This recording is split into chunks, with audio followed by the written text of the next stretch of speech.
Just how much have you been paying attention to what goes on with older cards and older packs?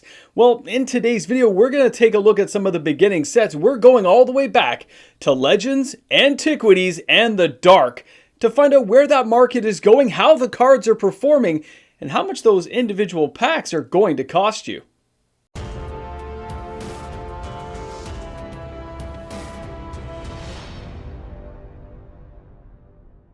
Wizards of the Coast is putting out more sets than they ever have before. And it's hard to keep track of every single card. It's hard to keep track of every single new mechanic, ability, variant. But for a lot of players out there, for those of us who've been around a long time or those who are new that looked back and found out how amazing old cards could be, well, the nostalgic stuff is always going to be the best for that part of the audience of Magic the Gathering. Welcome back everyone, mtgnews here, and thanks again for hanging out today for another video. Now, I'm only going to talk about 3 of these sets today. We are going to focus on Antiquities, Legends, and the Dark. Now, a lot of people will really emphasize how expensive these sets are. How much money they cost to be able to buy a complete set, to buy individual cards, and how much the packs cost to even buy one pack. The good news is, as the years have gone by, we have seen highs and lows in this market, and right now, many people will say that the reserve list is on life support. It's valuable, it's not played that often, and a lot of people don't care, so why not break the reserve list? Why not move on? Well, people are going to be thinking that long after I stop playing Magic the Gathering. I don't see anything changing anywhere in the near future. I don't see the cards jumping through the roof. I don't see them dropping off the map. And I don't see Wizards of the Coast breaking that promise because it would change the entire face of Magic the Gathering. And I'm not going to get into the debate argument about why or why not. I've made myself very clear on many videos, and I do actually flip-flop on many of these issues in any particular mood. Can't help it. It's the way I am. Let's move on. Now, this video will not be as serious as I sometimes take myself, but I want to remind everyone that I'm wearing like shirts from back in the day for this video. This is a nostalgic take that some players have asked me to kind of focus on, and I felt it was a good time to do it. We're near the end of the year. Let's talk about what's going on. Now, when we're looking at these old cards, and a lot of players don't even know they exist, people will talk when they do find out about why is a card $3,000 or $4,000. Well, that's interesting because we've already seen that happen nowadays in modern Magic, so you can go back to people now. Because Wizards has changed the focal point of how Magic the Gathering has been accepted and how the price points for variants and different types of artwork on a card that can be reprinted have changed, some of these reserve list cards, some of these old Magic cards are now quite reasonable when comparatively looking at newer products. It's insane, but it's the way it is. Now, for these 3 sets, when you look at print runs, for these sets, how large they are, how many get created. New sets are just, it is so high of a number, we can't even fathom it. It's hundreds of millions of cards, if not more, okay?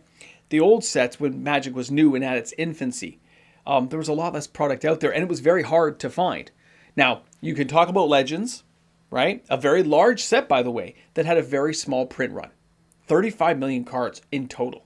Okay, and it introduced new game mechanics. It's the first time we got legendary creatures, legendary lands, crazy stuff, okay? Stuff we had never thought of back in the day.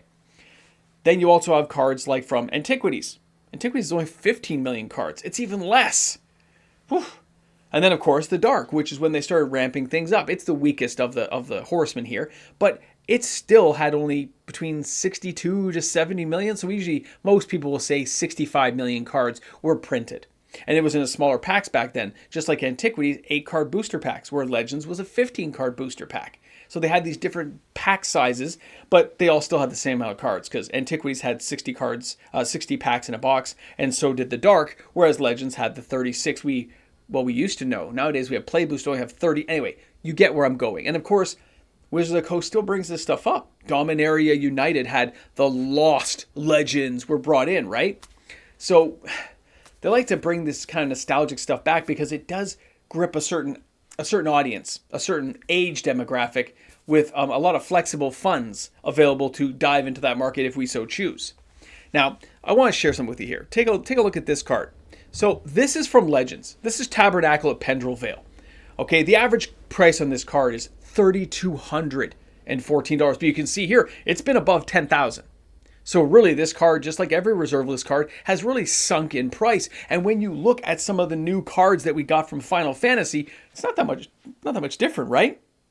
But remembering what these lands did, like Tabernacle didn't tap for mana on its own.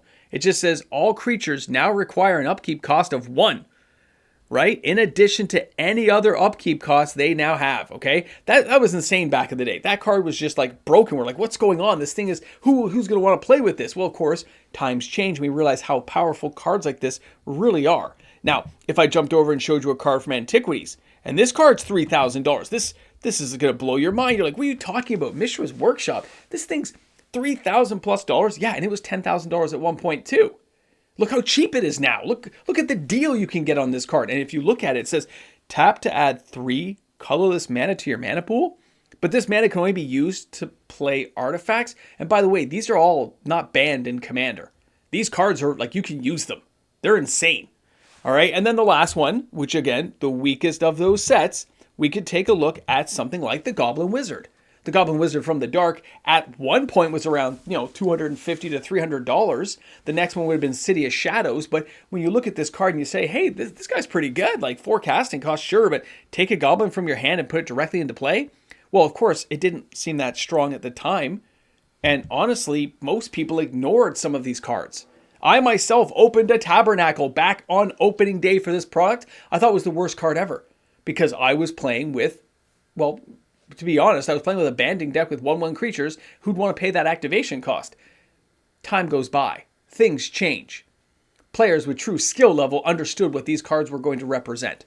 Now, when you look at these cards and how available they are, you can still find packs of these cards. You can still go get packs. But a word of caution, a word of warning. They've all been searched. They have these white tops on both ends, plus the label in the middle. That white top in bright light, flipping one card at a time really slowly, lets you see what the card was. So any pack you buy, yes, it can be sealed, but you are going to assume that that card, inside that pack, they've already been looked at by somebody at some point. They know it's worthless and they're not worried about it. There are very few, if any, reputable people left. Unless you're opening some box break video where they open the box right there in front of you on camera and they put the packs out, because these are all mapped out too. Like people knew kind of where things were by that point, because again, the print run for these things was quite small. So finding packs is insane. Like a Legends pack is going to cost you about $1,000. And that's you knowing it's been searched. Now, of course, Wizards tried this stuff with 30th anniversary, didn't they? $1,000 packs type thing. I get it. Okay. Same deal here. The cards inside are probably worth $2, maybe 10, because a lot of old cards are not expensive. Reserve list or non-reserve list, old card sets like this, some have value because they're artistic. Some cards have some playability still. You can find uncommons like Mana Drain, still worth money, right? But overall, there's nothing really to go after. But they are very hard to find, and the scarcity of those packs is what drives the value. Now you can go look at an Antiquities pack. That's going to run you about $700 to $900. It's less than Legends, but there's only 8 cards in the pack. So technically it's actually more expensive because you have to kind of double the price almost. And then of course you can go to the Dark. The Dark's going to cost you 90 to 110 Canadian per pack. I know it doesn't seem like that big of a deal, but again, there's not very many expensive cards in the set nowadays. There are some great cards, some highly playable cards, but they're not super expensive overall in comparison. So let's go to that next part here. I want to share with you guys some of the most expensive cards. And again, I want you to take a moment, because these sales, they happen all the time. Like daily. You still have a lot of expensive cards from the Dark, from Legends, from Antiquities that sell. They still move in the market space all the time between different buyers and sellers. But it's never enough to really catch the market's idea of like buyouts and massive things. It's not big news anymore. But that doesn't mean it's dead. It just means it's not catching the eye until you see it played against you, until you see some crazy combination we never knew about come to light, and then that particular reserve list card will sell a lot of copies. So here, let's take a look at some of the most valuable cards inside these sets, okay? Take a look at this. So here we are, looking at Legends, the most expensive cards. I've taken this from MTG stocks, and I've put up the set, looked at the most expensive cards. So you've got Tabernacle of Pendrell Vale, Chains of Mephistopheles, Moat, the Abyss, Neither Void, All Hallows Eve, Eureka, Mirror Universe, Invoke the P. Remember Invoke Prejudice? A banned card. Then you've got all kinds of the original legends like Angus Mackenzie. You got Living Plane, In the Eye of Chaos, just counter spells automatically if they don't pay for it. Gwendolyn de Courcy. Remember Recall? Recall's not even a reserve list card, yet it's still an expensive card. Hazazon Tamar. I love that card to this day, and I have multiple copies. Again, Rasputin Dreamweaver, and of course Sylvan Library, which again, not a reserve list, but still holds a lot of love in the Magic the Gathering community, even for all the reprints it's gone through. And you look at these prices, 3,000, 1,000. Now look at Moat, 900. The Abyss is 700. Neither Void is 600. These cost as much as an entire collector box. You can actually buy one of these fabled pieces of Magic history that have true game-altering effects in any format they're played in. And they cost less than a collector box. People can't tell me that these are so expensive now, especially when we compare it to how much Wizards of the Coast has raised their pricing. Now, if we jump over and we take a look at Antiquities, things get really funky here really quick. You got Mishra's Workshop, $3,000. Candelabra of Tanos. That thing's only $1,800. I know I'm saying only $1,800, but understand the thing's 30 years old. There's like, what, 20,000 copies that were ever made. If you're lucky enough to own one of these things, you never let it go, which is why the price keeps going up. You got Transmute Artifact, it's $400. Mishra's Factory Winter, not even a reserve list card, but a beautiful piece of artwork, $297. You can see Argivian Archaeologist. The first card I opened in that pack was Argivian. He's just a guy looking for trouble, because you had Chaos Orb back in the day. Then you've got cards like Tanos' Coffin, you got Suchi, you had reserve list cards, but you had non-reserve lists that all have value. They all have a place to play, and a lot of these cards are actually still playable today. Many are not, but there are lots of reserve list cards that are playable. And then, of course, the last one. You got to go over and you got to take a look at what's going on in something like the Dark. Many of these cards have spiked over the years because they had their very first buyouts. You could look at Goblin Wizard. Blood Moon, not even reserve list, but iconic. City of Shadows, an amazing card. The Preacher, never underestimate that card. Maze of Ith, not even reserve list. Season of the Witch can mess you up quicker than anything you've ever seen. It's a $20 card. Go buy Season of the Witch. Guys, when you look at these cards, and you look about how inexpensive they are, and you ask me, how many of these are selling? Excuse me for a second. How many are selling in that market space to even make a video on it? Most of these cards will probably sell less than 4 copies a month. 4 in a whole month. People who own them don't usually give them up unless there's some major thing that's gone wrong, because it's part of their childhood. It's a player who actually somehow got their hands on them, for, either saved, did some kind of deal, whatever the reason is they have them. They don't like giving them up. So a lot of these cards don't change hands like they used to, and there's not nearly as much inventory as anyone will tell you. As a person who's been around this business now for a very long time, all the years on YouTube, and a lot of this has been focused on reserve list collecting. You guys know that from my old videos. I can tell you with a certainty, the numbers people used to tell you about how many cards are out there on the reserve list available out there, it's horrible. People say there's thousands of copies. There's just not. There's just not. Because the ones that have gone missing are never coming back to light.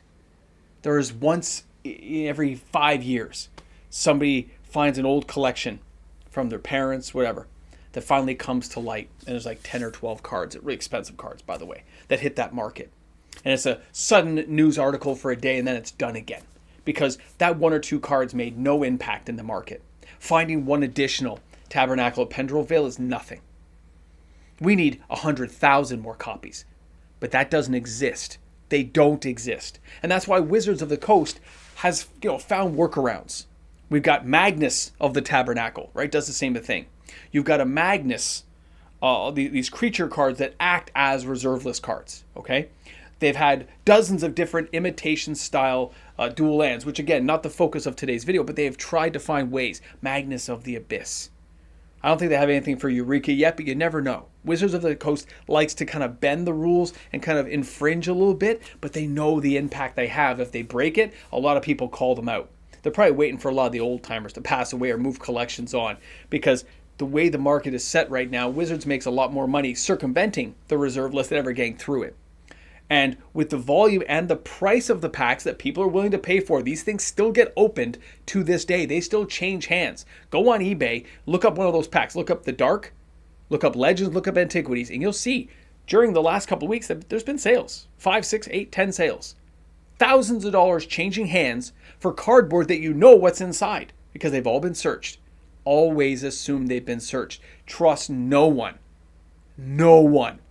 about something being authentic. Of course it's authentic. It's still sealed. I'm sure it still has the cards inside. But somebody looked to make sure there was no Tabernacle. Somebody looked to make sure there was no Mishra's Factory. But that doesn't mean the market doesn't buy and sell copies of these packs. It doesn't mean that people don't go out and buy a Tabernacle, go out and buy a Candelabra of Tanos or a Mishra's Workshop. Those things still move in this market. And they're worth a lot of money. But when we start looking at how this market is moving today, yes, it's a lot slower than 2021, 2022. It's crazy, right? We're not having those highs and lows. We're not going back to 2012 when Tabernacle at Pendrellville was like a $250 card. Still expensive back in 2012, 2014, but nowhere near what we're seeing today because you realize how few copies there are. And people who realized it bought copies. And again, there's going to be people out there who are going to say proxy. Just go ahead and proxy it. Of course you can go proxy. Play a casual game? Of course you can. But that's not a collector. That's not a person who wants the real card. That's someone who wants to play with the card. There is a difference between collecting and playing. I can just write Candelabra of Tanos. I can write Tabernacle at Pendrellvale and just use it. Just to play. Sure. But somebody who wants the real deal, it can take years to find a good quality one. It can take even longer to save up the money. But that brings us back to how Wizards of the Coast is doing current pricing in this market space. You're taking cards from 30 years ago. These are brand new cards that Wizards creates almost in the same realm of value as those old cards. How long until those old cards shift? How long until those old cards do something? They may never do anything. But in my mind, I say they can't really stay that way forever, can they? They can't just stay cheap. And again, I'm saying cheap as in a relative term to what we're seeing with newer cards like Final Fantasy, like Avatar, like the variant artworks, Shattered Glass Transformers, Neon Inks from Kamigawa Neon Dynasty. The crazy stuff we've seen that have these super high price tags. How about we look at the Soul Stone, Cosmic Foil Edition, $30,000, $40,000. You can buy 2 or 3 Black Lotuses. Black Lotus from like Unlimited for that same price. That's where the market starts having a hard time and can't comprehend the value of old cards anymore because they're not being printed. But those values, someday, they're either going to go up or they're just going to stay dead. They really can't go down. They can't get much cheaper. And by the way, Legends has Italian Legends too. And there's Italian Dark, which go for about half of what the price is on the new stuff. There was a lot more of that stuff printed for the Italian language back then.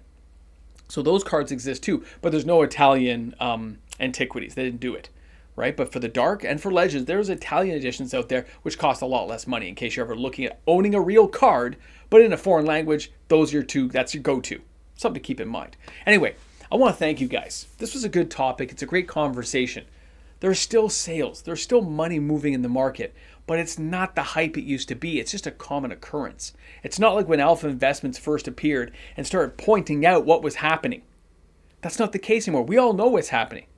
The odd time you need updates, you want to know on my top 10 videos, hey, what cards are kind of moving and selling? Did anyone break any cool ideas into reserve list cards with a new card from a new set, like Aether Drift, or maybe something came out from something like Edge of Eternities or Tarkir Dragonstorm? Those kind of ideas come up, sure. But the market itself, it's always still there, generating money for whoever's buying and selling the cards. It just doesn't make the noise it used to make. Doesn't make the noise. I mean, crazy value points. But some of these cards look really cheap to me compared to new cards that just came out. Maybe it's just me. I don't know. I'm old. Guys, thanks again for hanging out today. Thanks a lot for being with Pinky and the Brain. Thanks for chilling out. Chaz, thanks again for the conversation topic, buddy. It was great. Hope you guys had a good time here today. I know it's not one of my like ha type videos, but you know what? It is what it is. It's a great time.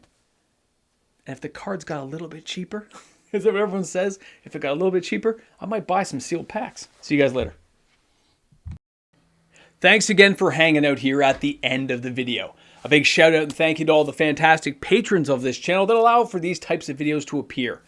To all the players out there who love the reserve list and love to look at the value points of these cards, it's amazing. So thanks again to my members of the Patreon as well as my YouTube membership members. See you guys tomorrow with another video. Guys, thanks a lot for hanging out. Thanks for hanging out. At the end, the ramble and the jamble. It is interesting to see how Wizards focuses on new product, taps new markets, at new price points for these variants and expensive, hard to find cards. And you can look back at Legends cards like the Abyss, and they cost less than some of these new variants. You could buy Moxen for some of these cards. And the thing gets me is I understand a Mox can't be played everywhere. Can't play it in Commander, can't play it in Standard, right? Can't do what you want. Whereas some of these mid-range cards like the Abyss, the Four Horsemen sets where it's like, hey, the Abyss, right? You can still play that in Commander. Those cards are still available. You can build some messed up decks and have some fun.